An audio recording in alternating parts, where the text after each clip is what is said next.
Bonjour à tous, ça va les caps. Aujourd'hui, nouvelle vidéo, je suis super heureux de vous retrouver aujourd'hui. Alors aujourd'hui, on va parler du cas Merwan Ben Lazar. J'ai hésité à en parler et je me suis dit il faut quand même en parler. Pourquoi? Parce que c'est une information récente concernant un humoriste qui s'avère en fait, comme d'habitude, j'ai envie de dire, euh, jugé dès les premières secondes, non pas sur ce qu'il dit, sur le fond de sa pensée, non pas sur les idées qu'il porte, qu'il transgresse, qu'il essaye d'amener via un talent artistique, par exemple, en l'occurrence ici de l'humour, mais ça peut être d'autres choses. Non, voilà, aujourd'hui, on est sur un humoriste qui s'appelle Merwan Ben Lazar, qui fait du stand-up, qui fait de l'humour comme il peut en France, sur la scène parisienne. Et donc là, il a eu la chance de faire des chroniques donc, à la radio et il a fait sa première à la télé il y a quelques jours.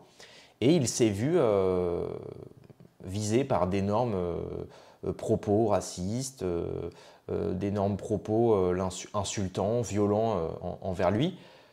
Non pas parce qu'il aurait dans son sketch à la télé insulté des gens, il n'aurait pas appelé à violenter certaines communautés, certaines ethnies. Non, non, son seul défaut, c'est celui de porter un bonnet et une barbe. Ouais, c'est pas une blague. Bon, alors évidemment, les gens vont dire oui, mais Kentra, t'es un dhimmi, tu vois pas qu'il y a l'islamisation à la télé, que ceci, que cela. Bah ouais, d'accord, ok, acceptons, d'accord. Alors, si lui, il est islamisé, pourquoi vous ne dites rien alors quand tu allumes TPMP, Hanouna, ok, juif, israélien, tu allumes CNews, Golnadel, Elisabeth Lévy, Gilles William Golnadel, t'allumes BFM, tu vois Julien Audoul, bien, pareil. Enfin, bon, quitte à parler de l'islamisation, par exemple, du monde de l'humour ou à la télé des sketchs, parle aussi du fait que sur les chaînes d'information et à la télé, il y a aussi énormément, par exemple, de juifs, notamment de juifs israéliens. Et là, encore une fois, je ne tiens pas à viser exclusivement les juifs. Hein. Certains vont me faire croire que non, pas du tout. Je dis juste que c'est bizarre que les mêmes qui se plaignent du grand remplacement, de l'immigration et de l'islamisation du pays ne parlent absolument pas du fait qu'en France, on est moins d'1% de juifs qui représentent la population française et pourtant, TPMP, Hanouna est juif, il y a d'autres juifs sur son plateau, CNews, il y a beaucoup de juifs qui ont la chance d'avoir la parole. Bon bah voilà, et dans tout ça, tu as qui? Tu as Kentra, le français de souche, qui peut ni faire des spectacles à la télé, qui ne passe non plus sur des chaînes d'information. Donc le petit français de souche qui pose pas de problème, n'est invité ni pour faire de l'humour, ni pour parler d'information. Et par contre, tu as ceux qui parlent d'information, qui critiquent le fait qu'il y ait l'islamisation à la télé. Et tu as ceux qui sont visés par de l'islamisation soi-disant. Eux, on les empêche de bosser, on les empêche d'évoluer et de grimper dans l'échelle sociale. Bon, donc voilà de quoi on va parler aujourd'hui. C'est un peu le sujet du jour. Voilà, donc évidemment, qui plus est, on va rentrer dans le vif du sujet aussi, sur le fait que cet humoriste-là, s'il est visé donc évidemment par des insultes, c'est notamment pour sa tenue qui est considérée comme salafiste, mais aussi parce que des gens, évidemment, comme d'habitude, dès que quelqu'un passe à la télé, on scrute tout votre CV. Bon, à la limite, ça, pourquoi pas? Je veux dire, bon, évidemment, certains, bon, ok.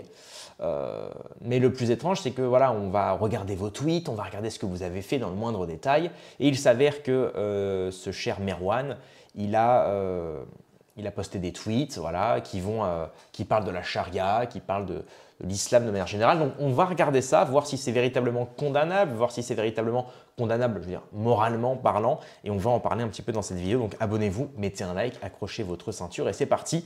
On commence avec la vidéo de Donald Jacksman, qui est un humoriste qui a récapitulé l'affaire de Merwan avec humour. Vous allez voir, franchement, c'est assez bien réussi. Je voulais mettre ça en préambule de vidéo. C'est parti. Salut Salut Merwan. Bonsoir les gars, bonsoir. On vous adore. C'est ma première chronique à la télévision, donc soyez cool avec moi, mettez-moi bien, mettez-moi à l'aise. Par cette séquence sur C'est à vous, une étape importante de la conquête islamiste a été franchie. Le choix délibéré de cette tenue notoirement identifiée comme salafiste est un message fort. Je suis un peu stressé, donc bonjour les invités, bonjour les chroniqueurs. Alors arrive donc un balourd, pas antipathique au demeurant, en accoutrement Elisabeth Lévy, voilà, Lévy, hein. salafiste, bonnet et barbe. Hein. Et oui Yann, c'est presque devenu un petit rendez-vous annuel, un genre de keynote d'Apple, sauf... Non, non, elle ne parle pas de cet accoutrement-là. En France, avoir une barbe et un bonnet, c'est stylé que si on est, ou plutôt si on n'est pas, enfin voilà quoi. Parce que le contenu de son sketch, en réalité, c'est pas le sujet. Ah bon? Bah c'est quoi le sujet alors? Il n'y a rien de particulier dans son propos. Il fait de l'humour. Qu'on trouve ça drôle ou pas, ce n'est pas le sujet. Il est humoriste. Il vient présenter une chronique. Que sa chronique soit drôle ou pas, c'est ça le seul sujet en fait. Je ne m'intéresse pas au contenu de ses sketchs. Il est peut-être là le véritable problème, madame. Qu'est-ce qui vous intéresse chez ce garçon? En réalité, c'est sa présentation, le signal qu'il envoie, et c'est ça qui est inquiétant. Je suis là, c'est cool, vous me rappelez, on aura passé un bon moment. Vous me rappelez pas, est-ce qu'il reste de la Ligo? Voilà, c'est ça l'ambiance. Voilà, donc c'est un petit récap pour dire que voilà, il y en a un par exemple qu'on voit au début ici, ici voilà, le mec il est blanc, il a un bonnet, une barbe. Là bizarrement ça fait pas de polémique, ça fait pas personne n'est allé fouiller ses tweets, il passe à quotidien, il me semble que c'est quotidien. La personne n'en parle, enfin, ou du moins ceux qui se plaignent de l'islamisation n'en parlent pas. Moi, je me plains pas de l'islamisation, ou du moins je me plains de l'islamisation, mais je pointe le véritable problème, ceux qui amènent l'immigration, ceux qui foutent la merde dans les pays d'origine. Voilà, je parle notamment des pays occupés qui poussent cette immigration à venir, qui subventionnent lourdement l'arrivée de migrants massifs sans papier, etc. Bref, vous connaissez à connaître hein, le sujet de ces vidéos et le sujet principal de la chaîne, hein, bien sûr. La ligne directrice, je dirais même. Et donc là, voilà, effectivement, le mec, il est blanc, il a un bonnet et une barbe. Ça, les gens ne se plaignent pas, ou du moins ceux qui se plaignent de l'islamisation ne se plaignent pas. Et par contre, dès que c'est un arabe qui a un bonnet et une barbe et qui dit salut les gars », bon bah tout de suite, ça y est, c'est connoté. Ils sont allés voir ses tweets, ils sont allés voir si c'est un mec de gauche qui votait les filles. Comme ça, tous les gens de droite, hop, ils vont faire leur petit tweet. Ah, regardez, l'humoriste, comme par hasard, c'est un salafiste. En plus, il votait les filles. En plus, il a fait un tweet où il parle du Coran, blablabla, blablabla. En réalité, ils en ont rien à foutre. C'est uniquement parce qu'ils savent que ça va générer des vues, ça va générer de l'audience. Ça va leur générer donc effectivement suffisamment de vues pour pouvoir vivre de ce qu'ils font, de ce qu'ils appellent lanceurs d'alerte. Je crois que c'est le nouveau métier de Damien Rieu, tout ça là. C'est de faire des alertes sur l'islamisation du pays. Et c'est grâce à ça qu'ils arrivent à perdurer et à subsister en tant qu'être de droite, disons, en tant que petit influenceur de droite. Bon, c'est pas très moral. C'est sûr que dans l'histoire, on se souviendra d'eux comme des gens qui profitent du moindre signal pour pouvoir en faire tout un méli-mélo, tout un fromage, hein, pour reprendre les expressions françaises. C'est un petit peu lâche, je trouve, effectivement. Alors maintenant, qui est Merwan Benlazar? Le mieux pour le savoir est encore de lire ce qu'il a écrit, Alors, il a écrit le 3 mars 2013, donc là, il y a plus de 12 ans, c'est ça? Il y a 12 ans. Donc il y a 12 ans, vous imaginez, hein, les mecs sont allés chercher un tweet d'il y a 12 ans. Je ne sais pas quel âge il a peut-être la trentaine. Il y a 12 ans, il avait mon âge. Il y a 12 ans, il avait mon âge, le mec. Vous imaginez, ils sont allés chercher des tweets d'un mec d'il y a 13 ans. Il y a 12 ans, donc vous imaginez un petit peu? Moi, quand je vous dis que les gens de droite sont des gauchistes mentaux, je déconne pas. C'est-à-dire que moi, vous connaissez ma ligne, hein, je suis ni gauche ni droite. Pour moi, quand il y a des gens de gauche qui disent des choses vraies, je le reconnais. Quand il y a des gens de droite qui disent des choses vraies, je le reconnais. C'est pas parce que si je suis à droite et que j'aime pas un mec de gauche, s'il dit quelque chose de vrai, pourquoi je ne devrais pas l'approuver uniquement parce que cette personne est de gauche? Waouh! Ah ouais! Mais dans ce cas-là, vous dérivez totalement du bon sens. Vous dérivez totalement de ce qu'on appelle une politique éthique. Et c'est pas comme ça qu'on peut avancer en France. Je dois vous rappeler combien il y a de gens qui dorment dans la rue? Je dois vous rappeler combien il y a de pourcents de jeunes étudiants qui ne mangent pas à leur faim? Je dois vous rappeler combien il y a de mères seules qui éduquent leurs enfants dans des bâtiments pourris, des HLM complètement pétés? Moi-même, j'ai vécu 8 ans à HLM, avec la salle de bain avec des champignons au-dessus de la douche. Mais non, le problème, c'est les voilés en accompagnement scolaire et c'est un humoriste qui passe à la télé, qui porte la barbe. Non mais sérieux les mecs, et vous pensez vraiment qu'on va s'en sortir? Qu'est-ce que c'est que ça, quoi? Qu'est-ce que c'est que ça? Moi, évidemment, encore une fois, j'en veux pas à ces gens-là qui se plaignent de l'islamisation. Peut-être qu'au quotidien, ils vivent des choses dramatiques. Peut-être qu'on leur monte la tête entre la télé, la radio, leurs proches, leur entourage. Peut-être que tout ça fait que... mais au bout d'un moment, la débilité vous submerge, vous noyez dans la débilité. Vous vous noyez dans l'imbécilité. L'imbécilité, excusez-moi. Et c'est dommage parce que le problème, c'est qu'aujourd'hui, on a une gauche qui ne parle plus du social, mais qui ne parle que du sociétal, donc qui ne prend plus du tout les mesures pour les vrais travailleurs. Et de l'autre côté, on a la droite qui, sous couvert de libéralisme de même pas parler du social tout court, en plus de ça, la droite ne fait que parler de l'immigration, de l'immigration, de l'immigration. Donc en fait, on se retrouve avec deux partis politiques, la gauche qui parle du sociétal, donc LGBT, dérives sociétales, etc., etc. Et de l'autre côté, on a une droite complètement caricaturale qui travaille pour le libéralisme à l'américaine, alors qu'on est en France et que ça ne marche pas du tout. Et en fait, on se retrouve finalement, nous, les honnêtes quotidiens qui sortons un petit peu de ce cadre gauche-droite, on se retrouve sans politique qui nous convienne et surtout avec des politiciens qui ne parlent pas de notre vie à nous.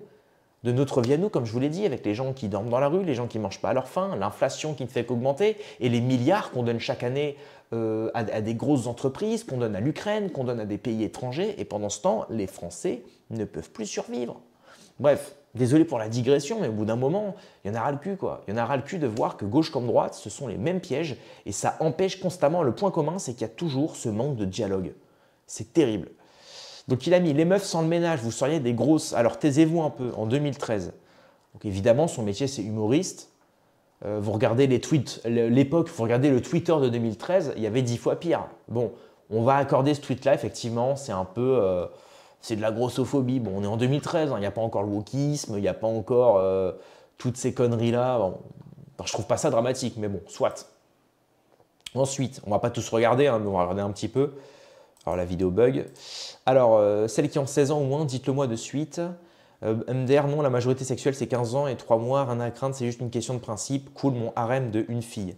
En 2013, pareil. Bon, ok, là j'avoue que c'est un petit peu... Bon, après, on dirait qu'il répond à quelqu'un. Bon, effectivement, là c'est un peu louche, mais là ça n'a rien à voir avec l'islamisation. Bon, mais il y en a qui vont dire oui, Aïcha, un truc, machin, un truc. Bon, ok. Sérieux les mecs, vous kiffez les tatouages chez les meufs, ça fait fille de joie, ok.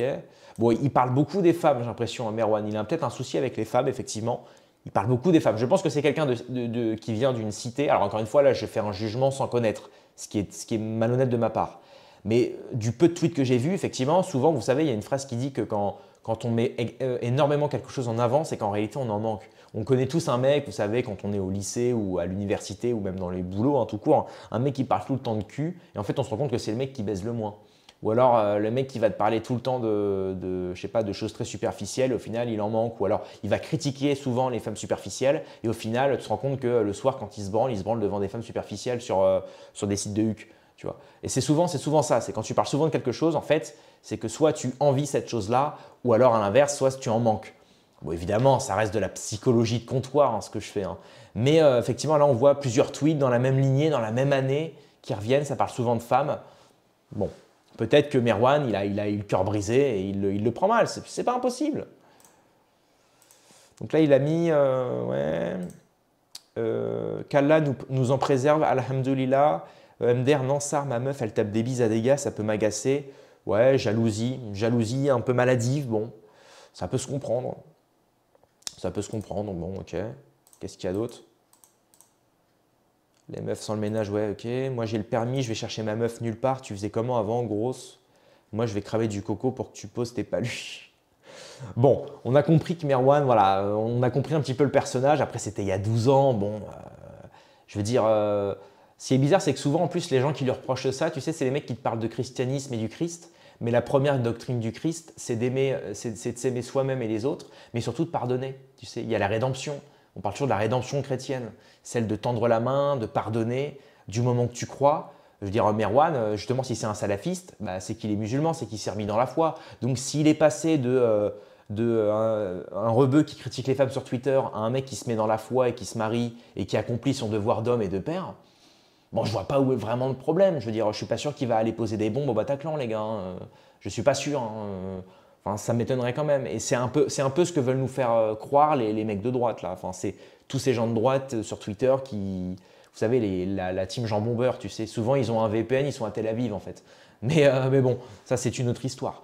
Donc après on a la chronique de Eric Tegner. Eric Tegner, je sais pas ça vient d'où Tegner, c'est quoi? C'est Europe de l'Est ça? Alors Eric Tegner, c'est le directeur de Frontières Média. Il est aussi, il fait un petit peu de débat sur CNews de 21h à 23h du lundi au vendredi. Ah bah ça va, il se met bien, lui. Sud Radio vendredi 9h. Ah bah ça y est, là, moi qui croyais que la droite était complètement, comment dire, complètement mise de côté dans le débat public, et ben le petit Eric Tegner, Frontières Média, maintenant il a sa place à CNews. On voit que ça a payé de faire le national-sionisme pendant des années là, parce que c'est la ligne de frontière, hein, en ex-livre noir. Hein. C'est de couvrir évidemment la ligne nationale-sioniste. C'est la lente dérive, vous savez, de l'époque Lapierre, hein, c'était un peu ça. Hein. Donc là, il parle évidemment de l'humoriste. Il dit un nouvel humoriste tout droit sorti d'un autre siècle vient d'arriver sur France 5, barbe et look salafiste à faire pâlir le prophète, avec propos pro-charia et anti-femme, le service public était aux anges. Louis Gauthier, un nouvel humoriste, a fait son apparition sur France 5 ce vendredi. Non pas venu d'une autre contrée, mais semblant tout droit sorti d'un autre siècle, comme on peut le voir. Peut-être un voyageur temporel du 7e siècle bédouin, vêtu dans le plus pur style du désert d'Arabie de l'époque. Bonnet au style koufi sur la tête et une barbe au look salafiste à faire pâlir le prophète de l'islam lui-même. Alors Anne-Elisabeth Lemoine, elle était aux anges, si l'on ose ce paradoxe, accueillant ce nouvel humoriste avec une chaleur et un enthousiasme débordant. Gauthier Babette, hein, comme on l'appelle, elle riait à chaque blague, même moyennement drôle, histoire d'exhiber sa bienveillance envers la nouvelle France promue par notre service public. Alors comme chacun sait, le progressiste de gauche sait se montrer intransigeant, hein, sauf quand il s'agit d'islamisme. Hein. Et si j'utilise justement ce terme d'islamo-humoriste, ce n'est pas par hasard, puisque notre confrère du Figaro, Paul Sugy, a justement déterré quelques pépites le concernant, qu'on peut voir à l'écran. Merwan Benlazar, il est très prolixe hein, sur Twitter pour promouvoir une vision intégriste de l'islam. Il a relayé ouvertement des sites salafistes comme salafislam.fr et il a discuté de la charia comme d'un cadre incontournable de la vie quotidienne. Mais ce n'est pas fini, évidemment, avec la charia est venue l'infériorisation de la femme. Ainsi, il a tweeté, accrochez-vous bien, la place d'une femme est à la demeure auprès de son père. Crains ton Seigneur. Ou encore, il dit pas de femmes en DM, c'est-à-dire en message privé. Comprendre qu'il ne veut pas que les femmes lui écrivent des messages privés sur le réseau social, trop impur pour qu'elle lui parle. Alors, excusez-moi, j'arrête 2 secondes la vidéo. Vous allez me dire oui, mais tu parles trop. Oui, ok. Mais là, c'est intéressant ce qu'il dit. Alors, ce qui est marrant, c'est que c'est une idéologie. Effectivement, chez les musulmans, il y a ce truc-là du fait que, vous savez, c'est un peu cette nouvelle mode chez les musulmans de TikTok, tout ça, hein, vous savez, de se fermer des femmes. Et donc, vous savez, il y en a un qui est populaire sur Twitter, c'est Balti. Balti, vous savez, il a 20 ans, il vient de découvrir l'islam, et là, ça y est, il se met à fond dans l'islam. Sa bio, c'est un truc de l'islam, bref. Ça me fait penser à toute cette mode aussi chez les chrétiens, les jeunes qui se découvrent chrétiens à 17, 18 ans, qui commencent à mettre des phrases de Saint Matthieu en bio, qui font de ce que j'appelle, vous savez, de l'esthétisme. C'est du christianisme ou de l'islam très esthétique. En fait, c'est toujours du paraître. Ça fait 6 mois qu'ils sont musulmans ou ça fait 6 mois qu'ils sont chrétiens, ou du moins qu'ils ont découvert véritablement ce qu'est le christianisme ou ce qu'est l'islam, et ils le revendiquent haut et fort. Alors que normalement, dans le cadre de la foi, normalement, tu passes 20 ans à étudier la religion, et au bout de 20 ans, tu te convertis, et là, ça y est, tu peux te proclamer. Et maintenant, en fait, c'est le chemin inverse, c'est que les gens, ils en savent encore très peu sur la religion, chrétienne ou musulmane, hein. Mais comme aujourd'hui on est dans une société du paraître où on doit tout montrer aux gens très vite, bon bah voilà, on va dès la première semaine où on découvre le Christ, où on découvre le christianisme, hop, ça y est, on le met déjà sur les réseaux sociaux, on met déjà sa photo de profil de soi en train de prier, on met déjà, c'est comme les musulmans, pareil, ceux qui vont mettre sur Insta, tu sais, ils vont flouter leur nombril parce que en fait toutes les stars influenceurs musulmans, bon, bah, ils font ça, donc je vais faire pareil. Voilà, c'est toujours de l'esthétisme, c'est du paraître, c'est dans le but, encore une fois, d'être à la mode, c'est pour se sentir dans l'appartenance à un groupe. Maintenant, je ne vais pas juger la foi de quelqu'un. Je veux dire, moi je suis personne, vous non plus, vous n'êtes personne, nous ne sommes personne pour juger la foi de quelqu'un, est-elle sincère ou non. Mais je veux dire, ça me rappelle aussi la fois où Maï Wegenham, la semaine d'avant, elle faisait une promo pour se lisser le vagin, et puis la semaine d'après, elle était à Médine, tu sais. Elle disait, ça y est, je me suis convertie, nanana, fini les bêtises. Bon bah voilà, résultat maintenant, elle a déjà enlevé le voile quoi. Donc c'est vrai que c'est le problème de la société de consommation très court-termiste, c'est qu'aujourd'hui, et moi ça fait déjà plusieurs temps que je le dis, le problème des religions aujourd'hui, c'est que les religions, elles vous sont vendues. Elles vous sont vendues avec tout le marketing qui va avec. Et le problème, c'est que comme tout produit, les produits, c'est comme les nouvelles iPhone, hein, tu sais, chaque année, il faut changer. Bah là, c'est pareil. Le problème, c'est que c'est des gens qui s'attachent à une foi pendant quelques mois, puis après, ils vont très vite changer pour autre chose. Ou alors pour aller de plus en plus loin. C'est-à-dire qu'au début, tu t'intéresses, par exemple, à l'islam de manière un petit peu généraliste, puis après, tu vas aller dans un courant plus extrémiste, etc., etc. Jusqu'à certains, la radicalisation totale. Et pareil avec des idéologies de gauche ou de droite. Hein. On voit des femmes qui d'un coup deviennent féministes, se rasent les cheveux, etc., se tatouent partout, s'émancipent des hommes, deviennent même misandres. Et à l'inverse, certaines font le comeback, c'est-à-dire qu'elles annulent tout. Bon, hormis les tatouages qui ne sont pas effaçables, mais elles se relaissent pousser les cheveux, elles se reféminisent. Notamment une qui avait fait un discours anti-féminisme. Bon. Donc bref, c'est pour vous dire qu'effectivement, voilà, c'est un peu le souci d'aujourd'hui, c'est ce court-termisme et cette manière d'aller vers le religion de manière très marketing, très consommatrice, j'ai envie de dire. C'est un peu le problème. Ajoutant dans un autre Bien tweet, je ne pense pas que ce soit le cas de Merwan. Hein. Que les femmes ne devraient pas se plaindre de faire le ménage, sinon elles seraient grosses. Sans compter évidemment les classiques, génocide à Gaza, les porcs qui regardent Miss France, la haine anti-flic et les conseils religieux. Il en vient lui-même à chanter « Je me sens pas français, après je me sens à 100% chez moi ici hein. ». Mais on n'est pas à une contradiction près quand on a vu que Nathalie Loiseau est montée au créneau contre Ben Lazare parce que depuis des années, ces centristes comme elle nous vendent justement un islam cool, fun, progressiste. Eh bien, en fait, c'est ça, un barbu salafiste habillé à la mode du prophète qui vient raconter des blagues sur le service public, en plus pas drôle et payé par nos impôts. Ok, donc voilà, globalement, il a peur parce que le mec porte un bonnet et une barbe, quoi. Ce qui est un peu ridicule. Je veux dire, autant il aurait eu des liens spécifiques ou je sais pas, il serait peut-être dans une association spécifique. Mais bon là, hormis son bonnet et sa barbe, je vois pas vraiment ce qui... Moi j'avais vu un de ses sketchs, donc je vais vous le montrer, c'était assez marrant, c'était sur Arthur justement. Il parlait d'Arthur. On a eu Hakim Omiri la semaine dernière, on a relayé Hakim Omiri sur Arthur, c'était excellent, il le pulvérise, bon, dialectiquement parlant évidemment, humoristiquement parlant. Et là, donc pareil, il avait fait un truc sur le concours Miss France en parlant d'Arthur aussi. Et vous allez voir, c'est génial. Hein. Donc effectivement, bon, c'est toujours axé très sur les femmes. Moi, je vous le dis, je pense que derrière Merwan, c'est pas du tout le salafisme. Je pense que derrière, il se cache un mec qui a très peu de chance avec les femmes ou alors qui a le cœur brisé. Et depuis, il se venge un petit peu en extrapolant tout ce qu'il fait et tout ce qu'il dit. Maintenant, je pense que c'est bête de relayer ça en disant « Regardez, il y a un islamiste, blablabla ». Ça fait que justement... ça fait que grossir cet affront entre identitaire et progressiste ou entre conservateur et progressiste. Donc c'est dommage parce qu'encore une fois, ça empêche le dialogue et surtout, ça ne règle pas le problème de la précarité en France, de la paupérisation de la France, de l'immigration illégale, etc. etc. C'est toujours ça le souci, hein, c'est qu'on parle de choses qui n'ont...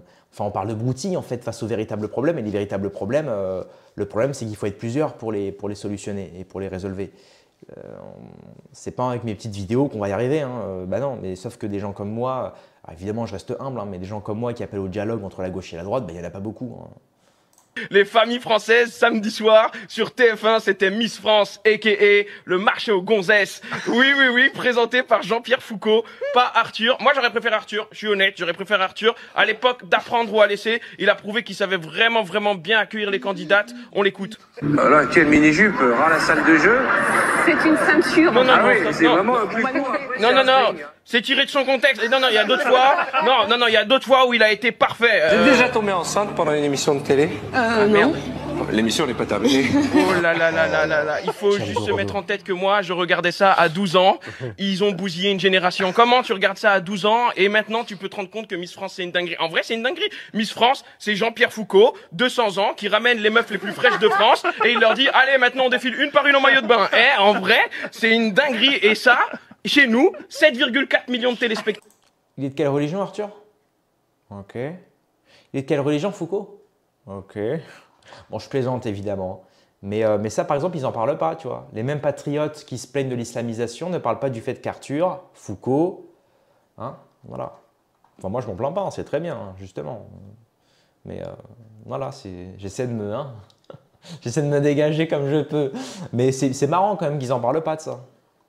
7,4 millions de téléspectateurs. Vous savez comment Squeezie il appelle ça? Un flop. Mais en vrai, 7,4 millions de téléspectateurs, on est les pauvres du siècle, on est des porcs. Hein.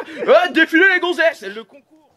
Non, c'est bien, moi je trouve ça bien. Justement, là, il parle un peu de la déliquescence et de la décadence présente chez les femmes et du fait qu'effectivement, ce genre de concours Miss France, même moi je trouve ça absurde. Et je suis pas du tout un musulman complètement extrémiste, pas du tout. Juste, c'est vrai que je me dis, c'est quand même bizarre aujourd'hui, dans le siècle dans lequel on vit et surtout dans le monde dans lequel on vit aujourd'hui, de noter des femmes sur leur façon de marcher. En plus, c'est du faux. Moi, ce que j'aime pas, c'est que c'est très faux, en fait. Tu les vois, elles se forcent à sourire, elles font le petit salut comme ça. Moi, ce que j'aime bien, c'est l'honnêteté chez les gens. C'est toujours ce côté un peu sporadique, spontané. C'est ça, moi, c'est comme ça que j'arrive à avoir du, excusez-moi pour l'anglicisme, pour le feeling. J'arrive à avoir le feeling avec les gens. C'est justement cette spontanéité, c'est pour ça que j'aime beaucoup rencontrer des gens de manière très spontanée, quand je parle avec eux dans la rue, ou à des événements, à des conférences, à des... J'aime pas quand tout est trop... Et là, c'est bizarre, Miss France, c'est très... C'est des femmes qui sourient, pareil, là cette année, leur discours c'était toujours la même chose, c'était ah ben, moi je suis humaniste, moi je combats le mal, je veux la paix sur Terre. Ah oui, pauvre con, mais tout le monde veut la paix sur Terre. Maintenant on parle des véritables soucis, qui justement, qui aujourd'hui empêche la paix sur Terre. Voilà, parle des tenants et des aboutissants, tu vois. Au lieu de faire la guinguette comme ça de Beverly Hills, ah mais je suis pour la paix dans le monde, bah oui d'accord, mais qu'est-ce que tu as fait pour la paix dans le monde? C'est-à-dire tu prends 18 fois l'avion par an, tu nous coûtes 3 000 € par mois pendant un an alors qu'en fait on ne s'est pas quitté, tu vois. Tu n'apportes rien à la société. Les Miss France sont des parasites en réalité, hein, du point de vue marxiste. Les Miss France sont purement des parasites. Vous imaginez, vous vivez pendant un an de manière parasitaire, c'est-à-dire que vous ne produisez aucune richesse réelle uniquement parce que vous êtes décerné, vous êtes décerné belle. Voilà. Vous imaginez? Le public dit que vous êtes belle, il vote pour vous et vous vivez pendant un an gracieusement, voyage, cadeaux, enfin tout ce qui va avec, tu vois, les hôtels, les shootings photos, les millions d'abonnés sur Instagram. Enfin, c'est un truc de dingue, quoi. Je veux dire, dans un monde aujourd'hui où les gens s'en sortent plus, tu vois. Tu as quand même des gonzesses de 20 ans qui vivent avec 3 000 € par mois. Enfin, moi, je trouve ça hallucinant personnellement, mais bon. Voilà. Heureusement qu'il y avait cette bonne vieille Geneviève de Fontenay hein, qui avait dit des choses sur Macron. Elle avait dit que Macron était gay. Ça remonte un peu le moral. Enfin bref, je ne dis pas que c'est vrai. Attention, en ce moment, le dossier Macron sur ma chaîne, hein, vous allez voir, Brigitte Toussaint, c'est du lourd. Bref, donc voilà, je crois que c'est tout. Qu'est-ce qu'on avait d'autre? Voilà, c'était la petite photo de fin. Ça, c'est voilà. Ça, c'est pas bien. Et puis ça, c'est bien, tu vois. Bien, pas bien. Bien, pas bien. Bon, bref. Voilà, c'était une petite vidéo pour relativiser. Hein, je veux dire, les mecs, hein, ça y est, ça rappelle un peu l'époque Ménel sur The Voice, là, qui avait mis un turban sur sa tête. Et puis ça y est, c'était la tornade. C'était la tornade. Elle a même fait un tuto, je crois, sur TikTok ou sur YouTube, comment mettre un voile. Et donc, ils l'avaient licencié de l'émission, je crois, un truc comme ça. Enfin, bref. C'est dingue parce qu'on se rend compte, toutes ces histoires-là, des années après, on se rend compte à quel point c'est débile. Mais sur le moment, on réagit avec le pathos, on réagit avec l'émotionnel et on n'arrive pas à prendre du recul.